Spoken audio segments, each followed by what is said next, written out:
സുധിയുടെ ഭാര്യ അങ്ങോട്ട് ഇറങ്ങുകയാണ്.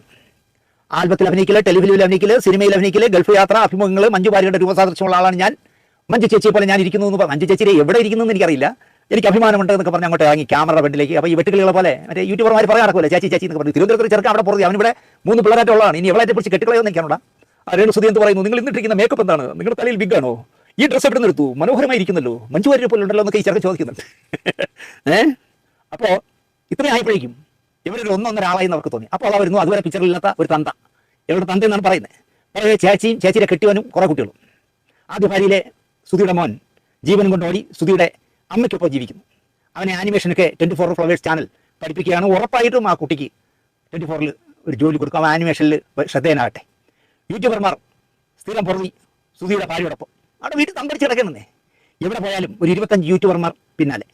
കൊച്ചിയിലെ ഒരു പുറന്താൻ ചെറുക്കൈ ഇവരുടെ നായകനായി ഒരു ആൽബത്തിൽ അഭിനയിച്ചു. ഈ തിയേറ്ററിൽ പറ്റി കിടക്കുന്ന 2 അല്ലാതെ അതിലൊരുത്തെ ഇവളെ നായകനായിട്ട് അഭിനയിച്ചു. ആലോചിച്ചൊക്കെ ഈ പെണ്ണിൻ്റെ ഒരു ഗതികേട്.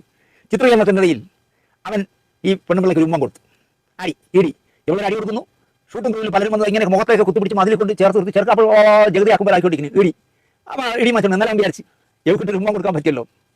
സ്ഥലം സൗജന്യമായി കൊടുത്ത പള്ളിയിലച്ഛൻ ഇതിനിടയിൽ ഒരു വാചകം അടിച്ചു. ഈ സ്ഥലം ഞാൻ കൊടുത്തത് സുധിയുടെ 2 മക്കൾക്ക് നൽകിയതാണ് എന്ന് അദ്ദേഹം അടിച്ചു. തൻ്റെ സ്ഥലം ആർക്ക് വേണോ എന്നായി പള്ളിയിലച്ഛനോട് ഈ പെണ്ണുപിള്ള.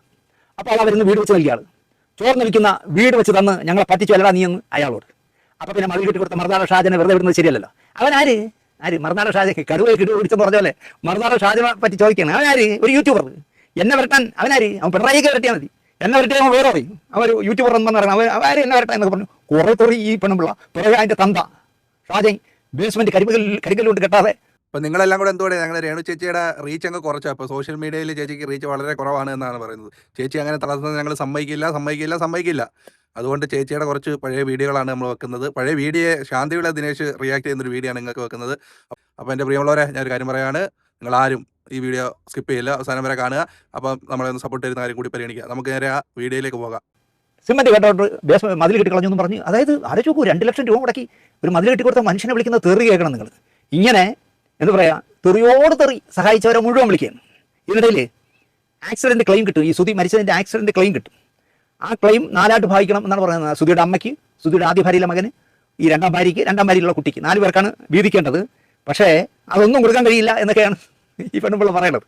എന്നിട്ട് ആ പുതിയ വെച്ചുകൊടുത്ത സൗജന്യമായി വെച്ചുകൊടുത്ത വീടിൻ്റെ ചുറ്റും സുധിയുടെ ഒരുപാട് അവാർഡുകൾ കൊണ്ട് നിരത്തി വെച്ചിരുന്നു. ഇതിനെല്ലാം കൂടെ വാരി പുല്ല് സ്ഥലം മെനക്കെടുത്താൻ വെച്ചേക്കണം പറഞ്ഞ് ചാക്കി കെട്ടി കട്ടിലിൻ്റെ അടിയിലിട്ടിരിക്കുക. എന്നിട്ട് ഇവർക്ക് കിട്ടിയ 2-3 ഉണക്ക ഷീലെടുത്ത് അവിടെയൊക്കെ വെച്ചേക്കും. ഇത് ഈ യൂട്യൂബർമാരിൽ ആരോ ഒരാൾ ചോദിച്ചാൽ പറയല്ലേ, എനിക്ക് സുധിയോടുള്ള ബഹുമാനം കൊണ്ടല്ലേ ഞാൻ ചാക്കിൽ കെട്ടി കട്ടിലിൻ്റെ അടിയിട്ടേക്കണം. പലപ്പോഴും നമുക്ക് തോന്നും ഈ കുട്ടി നോർമൽ അല്ലേ എന്ന് പലപ്പോഴും നമുക്ക് തോന്നും. അങ്ങനെയൊക്കെയാണ് ആ കുട്ടി സംസാരിക്കുന്നത്. അയ്യോ പുറഞ്ചം തെറി പറയുകയാണ് നാട്ടുകാരൻ മുഴുവൻ.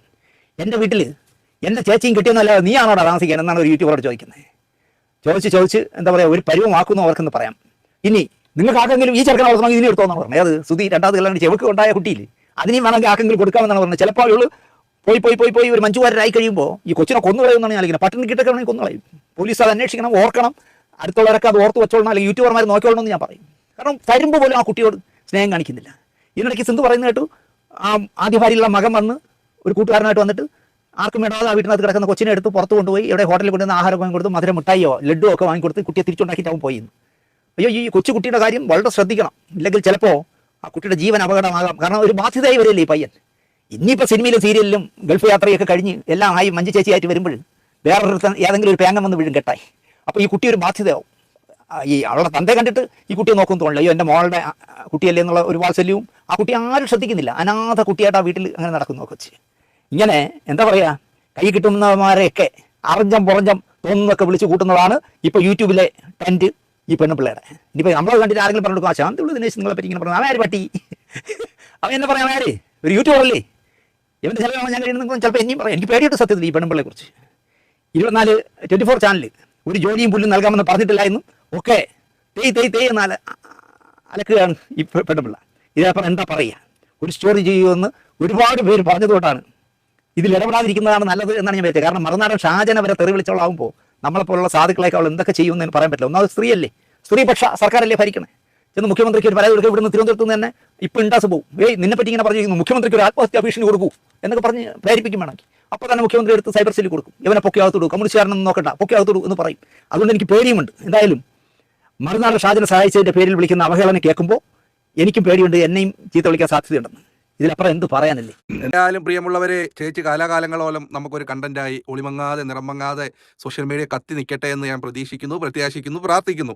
കാരണം എങ്കിലല്ല വാഴ നനഞ്ഞാലേ നമ്മുടെ ചീരയും നനയും. അതുകൊണ്ടാണ് കേട്ടോ. അപ്പോൾ ചേച്ചി എന്ന് പറഞ്ഞാലുണ്ടല്ലോ വേറെ ലെവലാണ് കാര്യം എന്നൊക്കെ പറഞ്ഞാലും.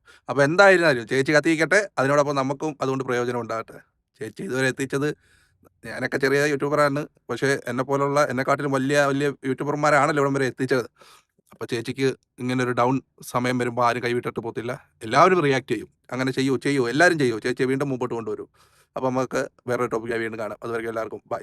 Thank you. നമ്മളെ സപ്പോർട്ട് ചെയ്യുന്ന ആരും പരിഗണിക്കണേ.